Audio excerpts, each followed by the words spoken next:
Wonderland in Paris by Sana Tanvir. Today was a bad day for Fred. Things had not been going his way since morning. First, at the breakfast table, his mother scolded him. Then, at school, he had a big fight with his friends. His teachers also seemed unhappy with him. All these events were starting to make him feel upset, feeling as if nobody liked him anymore. He just wanted to run away from it all. At night, before going to sleep, he cried a lot and began to plan how he would run far away from all his friends and family. The next day, on his way to school, he saw something sparkling on the floor. He hesitantly went near it to see what it was.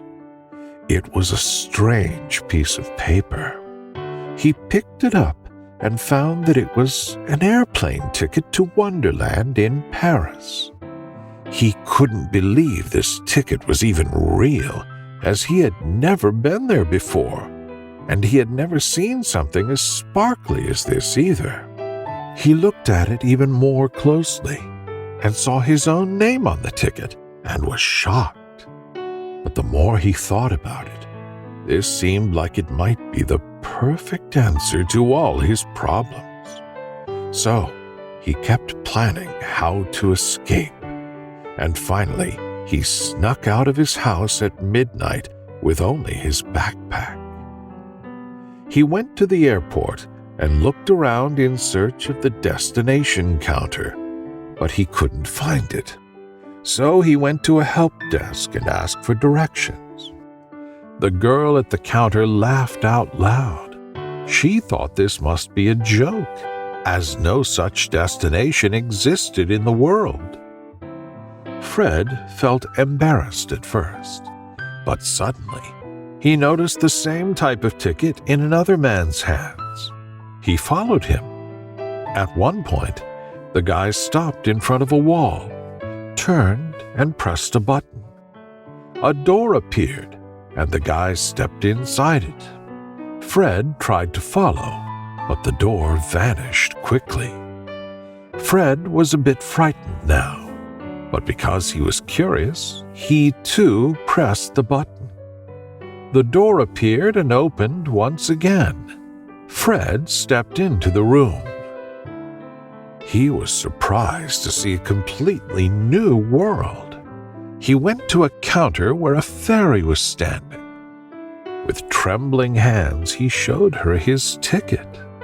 The fairy smiled and asked a strange man with a long hat like a wizard to escort him to his plane. The wizard offered him his broomstick, and they both flew toward the airplane. Fred sat in his specified seat in the plane. The plane was full of strange creatures like hobbits, Disney princes and princesses, fairies, wizards, and witches. Aladdin was sitting right beside him. Fred was excited, as it appeared that he was finally going to Wonderland. He was sure it was going to be a magical experience. Also, the thought of being away from his family and friends filled him with a sense of new possibilities. As the plane took off, it disappeared into the clouds. After a couple hours, the plane began to slow and it landed. All the passengers got off. Fred looked here and there and was surprised to see that this was not the Paris that he had heard about. Everything was magical and seemed to be like a fantasy world. As he was feeling hungry, he went to a nearby market in search of food. But in this market, everything was strange. Vegetables, clothes, and groceries were flying on the street. He went into a coffee shop and ordered a coffee. A wizard came to his table, but he was not carrying Fred's coffee in his hands. It was above his head in the air. With his finger, he swirled the spoon in the cup and then, directing it with his fingers, he landed the cup on the table. Fred was amazed. Everything was magical in this wonderland, and he was happy that he had finally gotten to a place where he could live happily ever after. But suddenly, there was an uproar in the street. People were screaming and trying to hide. Fred went outside to see what was happening. A plume of fire passed just beside his right ear. He stood there frozen in shock. A shopkeeper suddenly pulled him towards his shop and hid him behind a counter. Fred asked the shopkeeper, "What's going on here?" The shopkeeper told him that the giants riding the dragons were the lords of the Wonderland, and the fire he felt was a hot breath of a dragon. "But why are they here? What do they want?" asked Fred. "They usually come here to steal things. Also, they look for people that can become part of their army to fight against the wizards of the land of caves. They have been fighting with them for ages," the shopkeeper told Fred. As he listened, Fred found that he was no longer afraid of the lords. He thought he would volunteer to join their army, and in doing so, he would get a place to live. He climbed out from behind the counter and said loudly, "I want to join you." A wave of sudden silence descended.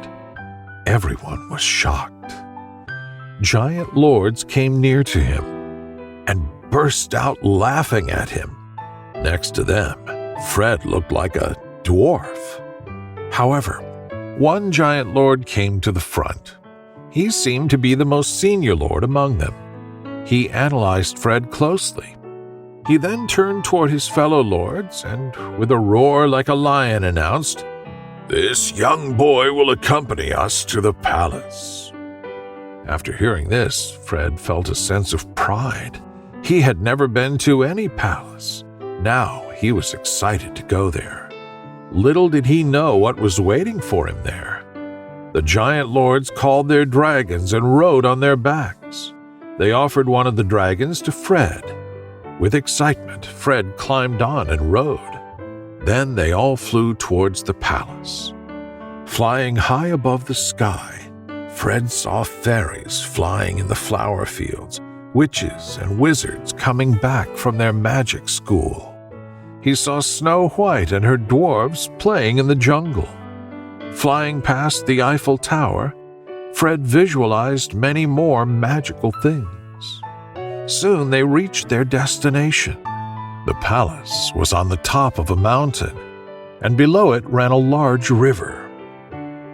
In the palace yard, the lords on their dragons landed. They all walked toward a giant hall, where they looked through the stuff they had stolen. After dividing up the treasure, they started to head to their rooms. Then suddenly they all stopped and looked at Fred. With a mischievous smile, they asked him to clean the palace properly.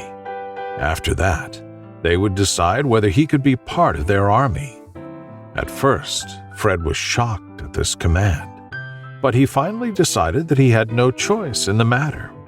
He started cleaning the palace daily.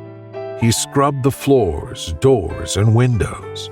He washed their clothes, too. The lords were always teasing him. They made fun of him. They offered him less food, but more work. He began to miss his family. He thought about his mother, who scolded him when he did not eat his breakfast properly. But now the lords were starving him. He thought about his friends who always helped him whenever he needed them. But now there was no one to help him out. He asked the lords many times when he would be able to join their army and go out on an expedition, but they just shooed him away. He was getting very frustrated and sad. One day he decided to clean the basement. As he went down the steps, he saw that darkness covered the whole area and decided to go back up. But as he turned, he heard someone whispering. Slowly, he went closer to the sound. It was a boy who had been calling to him. "Who's there?" Fred asked. "Are you Fred, the new servant of this palace?" the boy asked. "Yes, I am, but who are you?" Fred asked again. "I am Jack, Prince Wizard of Land of Caves," the boy replied. "Prince Wizard? But what are you doing here? Who has locked you away?" he asked in astonishment. "These lords want my superpowers to rule our land, but these lords aren't wise enough to know how to use my powers. I need your help to get out of here," Jack told Fred. Fred said, "But how can I help you?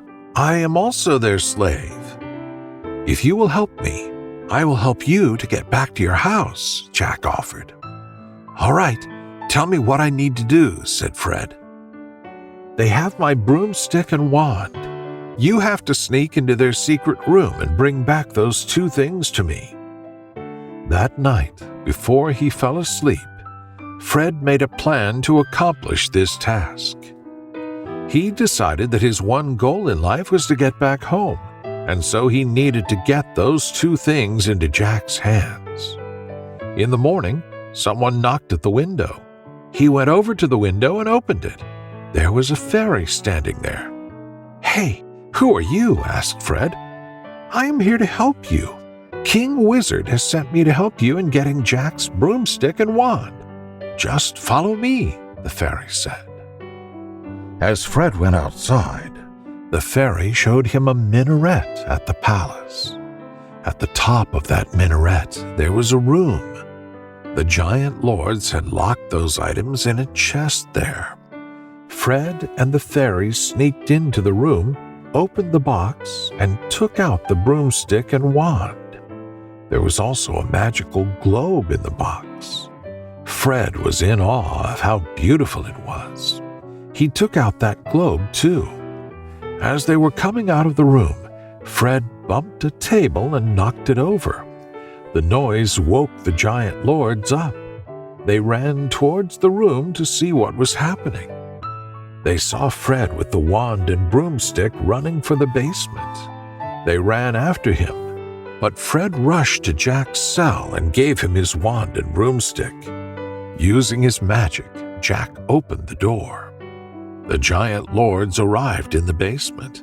As they were about to catch Fred, in the blink of an eye, Jack rode on his broomstick and scooped up Fred onto his broomstick too. Jack then cast a spell on the giant lords, blinding them temporarily, and Jack and Fred flew away from the palace. As they were finally free, Fred felt so excited. He was happy because he was finally going to see his friends and family members. He felt a shaking at his shoulder.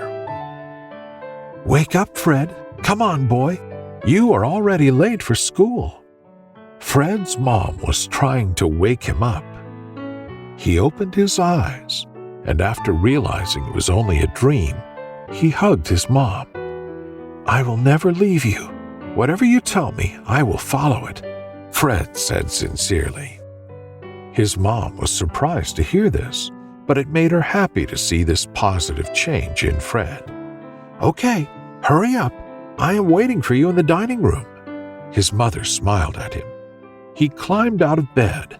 He started towards the bathroom to take a shower, but he bumped something hard with his foot.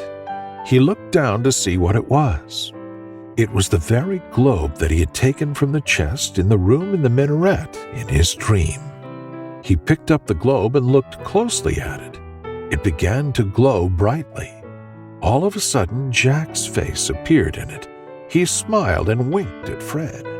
At first, Fred was surprised, but then he smiled. He was back with his family and friends, but he also had a new friend in Jack. He placed the globe on his study table and got ready for school to see his friends. And boy, did he have a story to share with them. The end.